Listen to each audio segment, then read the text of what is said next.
Media is a powerful tool, and sometimes a weapon. It shapes what we see, what we believe, and who gets to speak.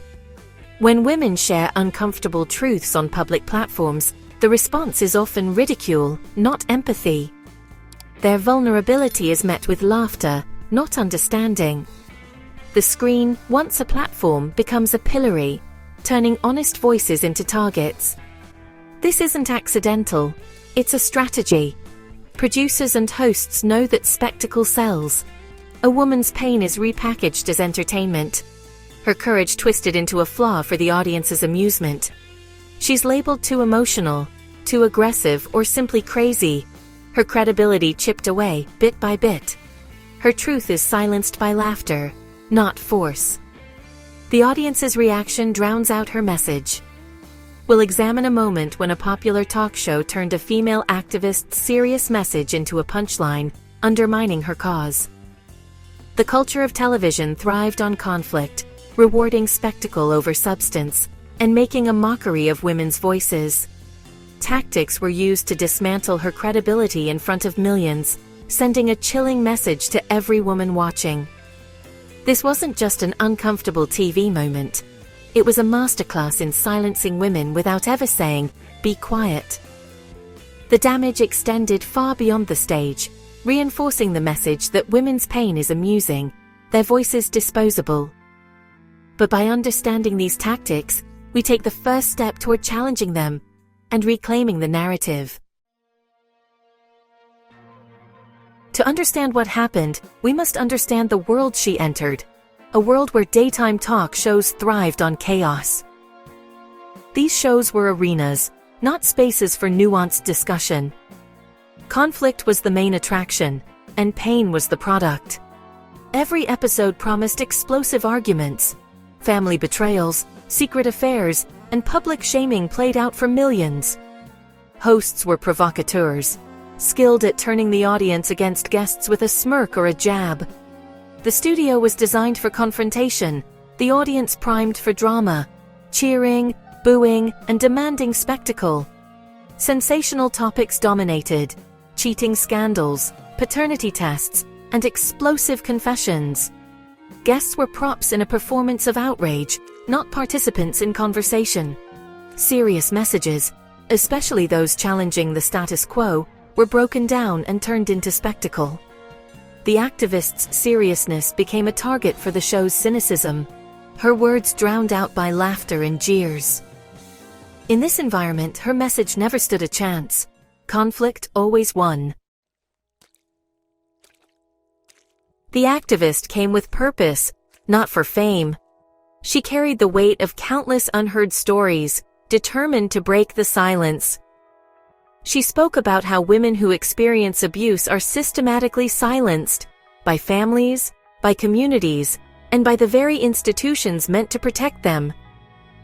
She exposed the second wave of trauma, disbelief, ridicule, and punishment for speaking out. The pain didn't end with the abuse, it echoed in every dismissive laugh and skeptical glance. Her goal was to educate, to use the show's reach to reveal uncomfortable realities and spark empathy. She described how institutions protect the powerful, shielding them from consequences, while punishing those who dare to speak up. Even here, her voice was interrupted, her truth challenged. Her message was a call for accountability, not just for individuals, but for the entire system that enables silence. She argued that demanding perfect victims is a trap, ensuring few are ever believed. Real trauma is messy, emotional, and leaves scars, seen and unseen. She came as an advocate, hoping to ignite a national conversation and inspire change. But the show had other plans. The urgency of her message clashed with the show's appetite for spectacle. Her truth was about to be twisted, transformed from a plea for justice into entertainment. The ambush was immediate. From the moment she spoke, the tone was set, not for dialogue, but for confrontation. The host framed her as a radical, not an expert. Her credentials were brushed aside, her expertise questioned at every turn. Sarcastic interruptions and jokes derailed her arguments, painting her as hysterical. Even when she tried to clarify, her words were twisted or dismissed. The audience, cued by the host, joined in the mockery. Laughter and whispers filled the studio, amplifying her isolation. Every tool was used to dismantle her credibility and turn her message into a joke. The result? Her voice, once strong, was systematically silenced. There's always a point of no return in public shaming. It's the moment when someone's pain is no longer seen as real, but as entertainment. As the activist shared a story of loss and isolation, the host interrupted with a flippant joke, turning vulnerability into spectacle. The audience's laughter grew, drowning out her message. Some laughed, others shifted uncomfortably, but the damage was done. Her pain became the punchline, a spectacle for ratings, not a story for empathy. The laughter signaled her concerns weren't serious. Her story wasn't worthy of compassion. The host had turned her plea for understanding into cheap comedy, a recurring pattern on these shows. The activist was no longer an advocate, just the butt of the joke, her dignity slipping away with every laugh. The sound of laughter was the sound of her message dying on stage, a reminder that too often pain is dismissed for a punchline. The mockery didn't end with the show. It rippled outward, shaping millions of viewers. It taught audiences to dismiss, not empathize, when women speak about injustice. Laughter became a silencing tool, more effective than anger. Women watching learned speak out, and you'll be humiliated. This fear discourages reporting abuse and sharing stories. The show validated harmful stereotypes, framing women as unreliable narrators. It conditioned society to doubt women by default. When pain is entertainment, empathy erodes. The show didn't just harm the activist. It trained viewers to be passive consumers of cruelty. That's a lasting cultural injury. After the show, the activist faced public fallout. Her message was lost. She became a caricature. Professionally, she was branded as difficult, making her advocacy harder. Personally, the toll was immense. Her convictions met with laughter, not understanding. The platform she hoped would amplify her voice became a prison of perception. The silence that followed was louder than the laughter. The important conversation she tried to start was shut down.